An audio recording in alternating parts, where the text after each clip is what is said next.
Praise lord. దేవాతి దేవునికి వందనాలు. ప్రభు నామమున మీ అందరికీ నా ప్రత్యేకమైన వందనాలు, శుభాలు తెలియజేస్తున్నాను. నిన్నటి దినమున ఓల్డ్ ఏజ్ హోమ్కు వెళ్ళి ఆ పెద్దవారందరికీ కూడా మరి ప్రేమ విందును ఏర్పాటు చేసి వారికి ప్రార్థన చేసి రావడం జరిగింది. మరి ఇంకనూ అనేకమైన కార్యక్రమాలు మనం ఇలా చేయాలని, దయచేసి ఇలాంటి వారి కొరకు ప్రార్థన చేయండి.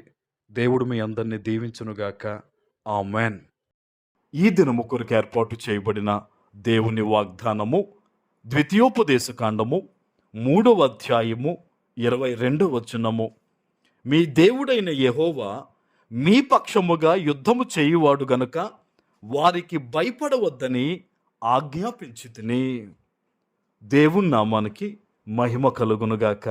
ఈ ఉదయకాల సమయంలో సర్వ సృష్టికర్త అయిన నీ తండ్రి నిన్ను ఆశీర్వదించి గొప్ప వాగ్దానాన్ని నీకు అందిస్తూ ఉన్నారు. హల్లెలూయా. నీ దేవుడైన యెహోవా మీ పక్షమున యుద్ధము చేయువాడు. నీ పక్షమున దేవుడే యుద్ధము చేస్తాడు. నువ్వు అనుకుంటున్నావు నేను ఒక్కదాన్నే, నేను ఒక్కడనే, నేను ఎలా భరించగలను, ఇవన్నీ కూడా నేను ఎలా మోయగలను, నేను ఎలా కట్టగలను, ఇబ్బందులని ఎలా తీర్చగలను అని చెప్పి నువ్వు అనుకుంటున్నావు. కానీ దేవుడు ఈరోజు ఉన్నతమైన వాగ్దానాన్ని నీకు ఇస్తూ నిన్ను బలపరుస్తూ ఉన్నారు. ఈ వాగ్దానాన్ని నీవు నమ్మి వాగ్దానం ఎత్తిపెట్టి ప్రార్థన చేయి. నీ మీద ఉన్న ప్రతి భారమును కూడా దేవుడు ఈ దినమున తొలగించబోతూ ఉన్నారు. ఆమెన్. ఇది ఎవరి వల్ల జరగదు. నువ్వు చేసే ప్రార్థనను బట్టి, నీవు దేవుని మీద కనపరిచే నమ్మకాన్ని బట్టి మాత్రమే దేవుని కార్యాలు నీ జీవితంలో జరుగుతాయి. ఆమెన్. ఆనాడు దేవుడు అదే చెప్తున్నారు, నేను మీ దేవుడను, మీ పక్షముగా యుద్ధము చేయువాడును అని. దేవునికి అవకాశం ఇవ్వాలి. నీ మీద ఎవరైనా నిందలు వేస్తూ ఉన్నారా, లేదా ఏదైనా ఒక ఆపద నీ మీదకి వస్తూ ఉందా, ప్రార్థన చేయి.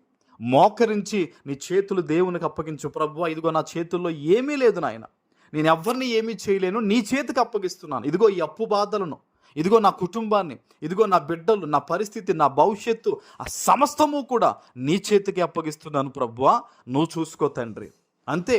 బిడ్డలు తండ్రి మీద ఆనుకున్నప్పుడు తండ్రి ఏం చేస్తాడండి, బిడ్డలకు నెమ్మది కలగజేస్తాడు. బిడ్డలకు ఆ భయాన్ని దూరపరుస్తాడు. బిడ్డలు ఏ విషయంలో నలిగిపోతున్నారో ఆ యొక్క సమస్య అంతటినీ కూడా తండ్రి ఏం చేస్తాడు, దూరపరుస్తాడు. ఈరోజు నువ్వు ఆనుకోగలవా దేవుని మీద?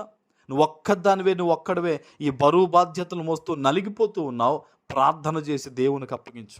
తండ్రి, అనుదిన వాగ్దానం ద్వారా నాతోనే మాట్లాడావు ప్రభువా, నువ్వు నా ప్రార్థనే విన్నావు తండ్రి. ఇదిగో నాకు ఇచ్చిన వాగ్దానాన్ని బట్టి నేను కృతజ్ఞతాస్తుతులు నీకు చెల్లిస్తూ ఈ రోజు నుంచి ఈ సమస్య, ఈ మనుష్యులు, ఈ పరిస్థితులు అయ్యా నీవు చెప్పినట్టుగా నీకు అప్పగిస్తున్నాను.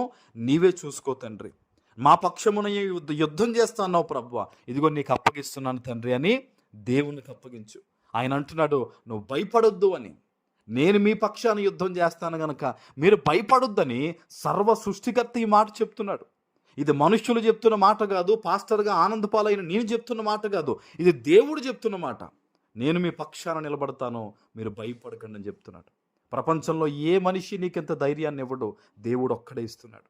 ఈరోజు ఎక్కడి నుంచి వాగ్దానం వింటున్నావో ప్రియ దేవుని బిడ్డ, నీ తండ్రి నీతో మాట్లాడుతూ ఉండగా నీ మనస్సులో, నీ హృదయంలో ఉన్న ప్రతి ఆలోచన, అనుమానము, భయాన్ని విడిచిపెట్టు. దేవుని మీద నమ్మకంతో ప్రార్థన చేయి. ఈరోజు నీ జీవితంలో అనేకమైన కార్యాలు దేవుడు చేయడం మీద కాదు, నీకు గొప్ప నెమ్మదిని ఇవ్వబోతూ ఉన్నాడు. ఆమేన్. ప్రార్థన చేసుకుందాం.